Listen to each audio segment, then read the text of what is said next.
Welcome to Camo's Mirror, the podcast where we look in the mirror at ourselves and the world around us. I'm your host, Camo. Before we begin, I'd like to remind our listeners that this podcast is for educational and informational purposes only. For personalized advice, please consult certified professionals. Today's topic is the power of micro-habits. We'll explore how transforming your life doesn't always require grand gestures. Today, we'll look at how tiny, consistent actions can lead to monumental changes. I'm excited to welcome our subject matter expert Solomon to Camo's Mirror. Solomon, thanks for joining us. Thank you, Camo. It's a pleasure to be here. Let's dive right in. Solomon, can you explain what micro-habits are and why they're so powerful? Certainly, Camo. Micro-habits are small, easily achievable actions that we can incorporate into our daily routines. They're so tiny that they often feel insignificant, but when practiced consistently, they can lead to remarkable changes over time. The power of micro-habits lies in their ability to compound. As James Clear explains in his book, Atomic Habits, small improvements of just 1% each day can lead to significant results over time. It's like compound interest for your behavior. That's fascinating. Can you give us some examples of effective micro-habits? Of course. Some examples might include 1. Drinking a glass of water immediately after waking up. 2. Reading one page of a book every day. 3. Doing 2 push-ups before your morning shower. 4. Writing down 3 things you're grateful for before bed. 5. Meditating for 1 minute each day. These actions might seem trivial, but they can serve as keystone habits that trigger positive chain reactions in our lives. I love how accessible these are. Now, in The Power of Habit, Charles Duhigg talks about the habit loop. How does this relate to micro-habits? Great question, Camo. Duhigg's habit loop consists of 3 elements: cue, routine, and reward. Micro-habits work within this framework but make the routine part incredibly small and easy to accomplish. For instance, if your micro-habit is to floss 1 tooth every night, the cue might be brushing your teeth, the routine is flossing just 1 tooth, and the reward could be the feeling of accomplishment or the freshness in your mouth.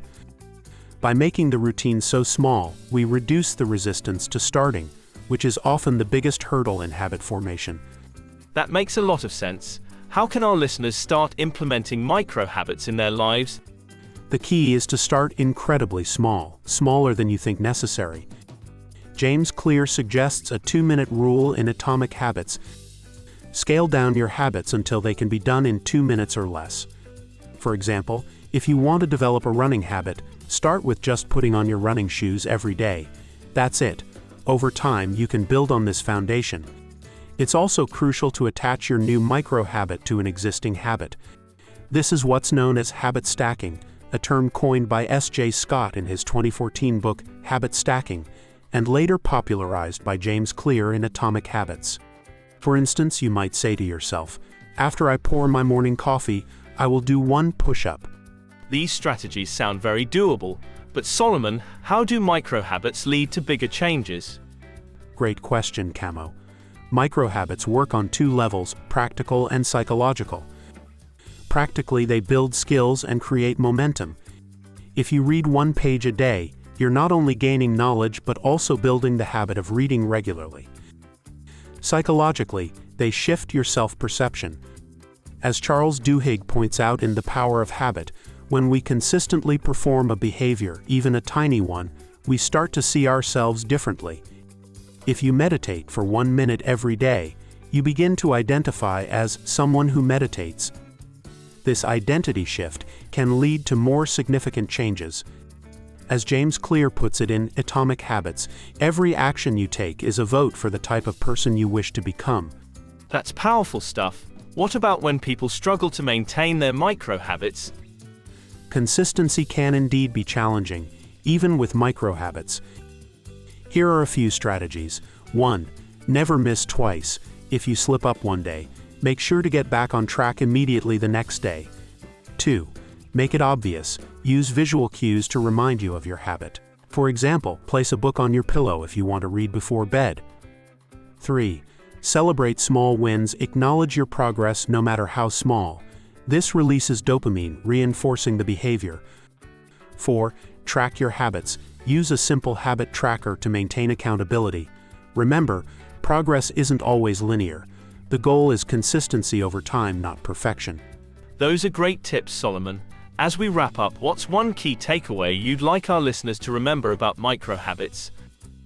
I'd say the most important thing to remember is that small doesn't mean insignificant.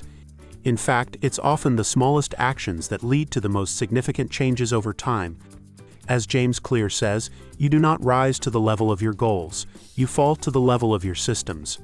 Micro-habits are about building those systems, one tiny action at a time. So start small, be consistent, and trust the process. Your future self will thank you. Thank you, Solomon, for these invaluable insights. And thank you, listeners, for tuning in to Camo's Mirror. Please subscribe, like, and stay empowered.